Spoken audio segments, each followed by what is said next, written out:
The Raven by Edgar Allan Poe. Once upon a midnight dreary, while I pondered weak and weary over many a quaint and curious volume of forgotten lore, while I nodded, nearly napping, suddenly there came a tapping, as of someone gently rapping at my chamber door. "'Tis some visitor," I muttered, tapping at my chamber door. "Only this, and nothing more." Ah, distinctly I remember it was in the bleak December, and each separate dying ember wrought its ghost upon the floor.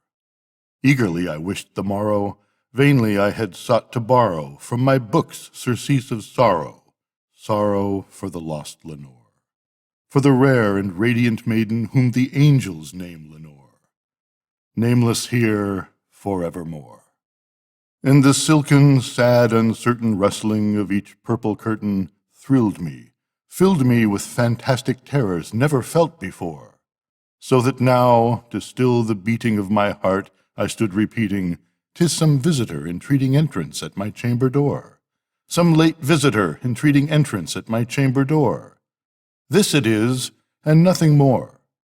Presently my soul grew stronger, hesitating then no longer. "Sir," said I, "or madam, truly your forgiveness I implore.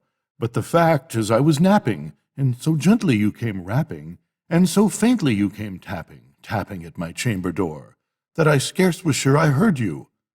Here I opened wide the door. Darkness there, and nothing more."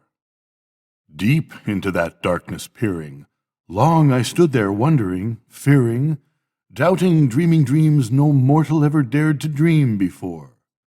But the silence was unbroken, and the stillness gave no token, and the only word there spoken was the whispered word, "Lenore?" This I whispered, and an echo murmured back the word, "Lenore." Merely this, and nothing more. Back into the chamber turning, all my soul within me burning, soon again I heard a tapping, somewhat louder than before. "Surely," said I, "surely that is something at my window lattice.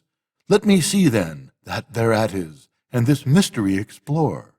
Let my heart be still a moment, and this mystery explore. 'Tis the wind, and nothing more." Open here I flung the shutter, when, with many a flirt and flutter, in there stepped a stately raven of the saintly days of yore. Not the least obeisance made he, not a minute stopped or stayed he, but with mien of lord or lady perched above my chamber door, perched upon a bust of Pallas just above my chamber door, perched, and sat, and nothing more. Then this ebony bird beguiling my sad fancy into smiling by the grave and stern decorum of the countenance it wore. "Though thy crest be shorn and shaven, thou," I said, "art sure no craven, ghastly, grim, and ancient raven wandering from the nightly shore. Tell me what thy lordly name is on the night's Plutonian shore." Quoth the raven, "Nevermore." Much I marveled this ungainly fowl to hear discourse so plainly, though its answer little meaning, little relevancy bore. For we cannot help agreeing that no living human being ever yet was blessed with seeing bird above his chamber door, bird or beast upon the sculptured bust above his chamber door, with such a name as Nevermore.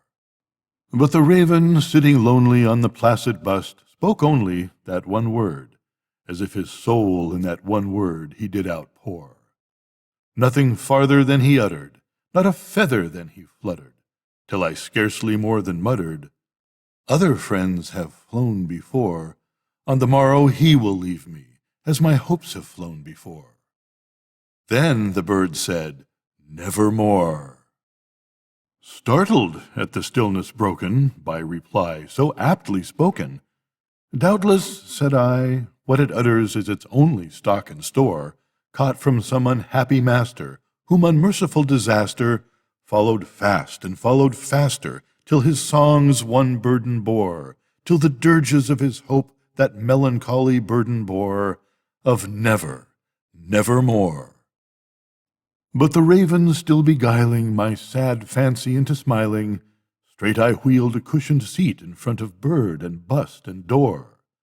Then, upon the velvet sinking, I betook myself to linking fancy unto fancy, thinking what this ominous bird of yore, what this grim, ungainly, ghastly, gaunt, and ominous bird of yore meant in croaking nevermore. This I sat engaged in guessing, but no syllable expressing to the fowl whose fiery eyes now burned into my bosom's core. This and more I sat divining, with my head at ease reclining on the cushion's velvet lining that the lamplight gloated o'er, but whose velvet lining with the lamplight gloating o'er she shall press, nevermore. Then, methought, the air grew denser, perfumed from an unseen censer swung by seraphim whose footfalls tinkled on the tufted floor. Wretch, I cried, thy God has lent thee, by these angels he has sent thee respite, respite and nepenthe from thy memories of Lenore. Quaff, oh quaff this kind nepenthe, and forget this lost Lenore. Quoth the raven, nevermore.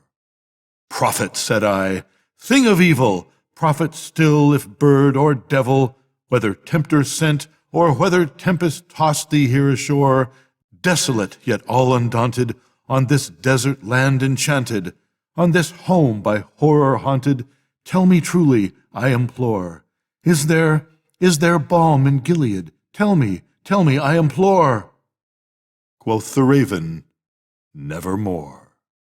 Prophet, said I, thing of evil, prophet still if bird or devil, by that heaven that bends above us, by that God we both adore, tell this soul with sorrow laden, if within the distant Aidenn it shall clasp a scented maiden, whom the angels name Lenore, clasp a rare and radiant maiden, whom the angels name Lenore. Quoth the raven, nevermore. Be that word our sign of parting, bird or fiend, I shrieked upstarting. Get thee back into the tempest and the night's Plutonian shore. Leave no black plume as a token of that lie thy soul has spoken. Leave my loneliness unbroken. Quit the bust above my door. Take thy beak from out my heart, and take thy form from off my door. Quoth the raven, nevermore. And the raven, never flitting, still is sitting on the pallid bust of Pallas just above my chamber door. And his eyes have all the seeming of a demon's that is dreaming, and the lamplight o'er him streaming throws his shadow on the floor. And my soul from out that shadow that lies floating on the floor shall be lifted nevermore. Good night, Nora.